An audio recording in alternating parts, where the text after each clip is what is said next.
Vamos lá, pessoal. O objetivo dessa discussão é a gente avançar no debate sobre a interpretação cepalina acerca do subdesenvolvimento, né? Numa conversa anterior, a gente já apresentou o contexto inicial da formulação dessas ideias cepalinas e as suas principais características, no sentido de entender, a partir do Manifesto Latino-Americano do Prebisch, as principais características do sistema centro-periferia e alguns dos principais problemas ao subdesenvolvimento, ao desenvolvimento latino-americano, né? Então, esse é o segundo vídeo desta sequência, né? Aqui, a gente vai tentar tratar um pouco as contribuições iniciais da CEPAL, quando ela tenta estabelecer uma compreensão mais ampla do que seria subdesenvolvimento, né? E a sua fase inicial, no sentido de reorientar um modelo de crescimento para fora, em direção ao modelo de crescimento para dentro, e utilizando a industrialização por substituição de importações como um elemento para se transitar entre esses modelos, para se atingir, nas palavras do Celso Furtado, uma etapa superior do subdesenvolvimento e para avançar no caminho possível, né, que depois se mostrou fracassado, do desenvolvimento. Legal, então a gente apresenta aqui alguns conceitos chaves, algumas ideias chaves a partir dessa apresentação introdutória da CEPAL. Primeiro ponto, né, o debate ali no imediato, pós-Segunda Guerra Mundial, a CEPAL já vai deixar muito claro o seguinte, olha, o subdesenvolvimento, contribuição do Celso Furtado, como a gente já discutiu em outro trabalho, em outra apresentação, ele deve ser entendido como um processo histórico particular. Subdesenvolvimento não é uma etapa pela qual os países desenvolvidos, ou os países desenvolvidos naquele momento histórico, passaram. Os países desenvolvidos, aqueles nas quais se observou o espraiamento da Revolução Industrial, a construção de um núcleo endógeno de progresso técnico, o funcionamento da economia com características muito próximas daquela que o Prebisch vai colocar como características das economias de centro, esses países não necessariamente transitaram de uma etapa subdesenvolvida para uma posterior etapa subdesenvolvida. Então, só escutado fala. O subdesenvolvimento tem que ser entendido como um processo histórico particular. Um processo histórico particular que é caracterizado pela penetração de estruturas capitalistas em estruturas produtivas, econômicas, sociais e políticas arcaicas, o que geraria uma economia dual. É nesse sentido que a gente tem que entender o que é subdesenvolvimento.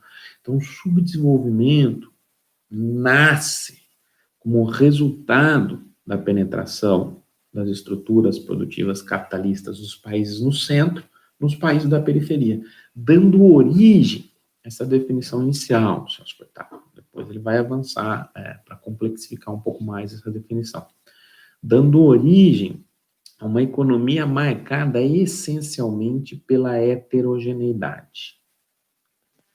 Você tem a coexistência entre um determinado segmento da economia marcado por alta produtividade, marcado pela penetração de estruturas produtivas complexas, pelo estabelecimento até de relações socioeconômicas com algum grau de complexidade nas etapas superiores, na fase superior do subdesenvolvimento, com uma estrutura arcaica.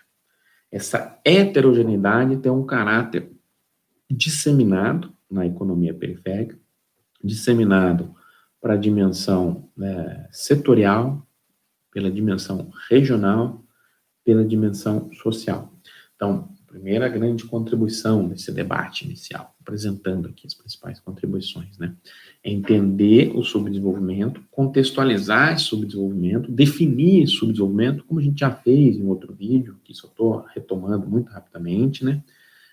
A partir do trabalho Celso Furtado, elementos de uma teoria do subdesenvolvimento, criar uma teoria do subdesenvolvimento, e a partir daí trazer os limites para inserção periférica nesse modelo gestado no pós-Segunda Guerra Mundial, consolidado nesses termos, né, pós-Segunda Guerra Mundial e também apresentado pela CEPAL.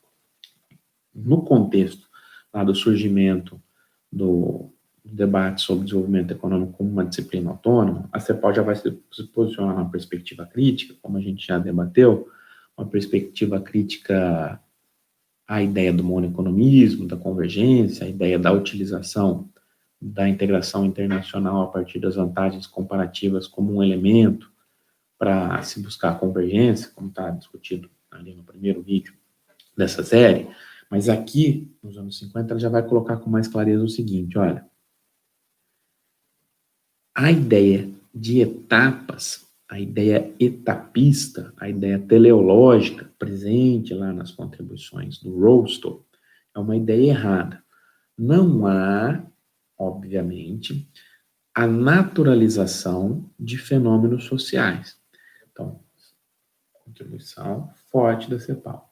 Os países não necessariamente transitariam de uma condição de subdesenvolvido para uma condição de desenvolvido de maneira natural, de maneira automática e utilizando-se do liberalismo a partir da integração ao mercado internacional, a partir das suas vantagens comparativas, buscando aumentar a sua eficiência.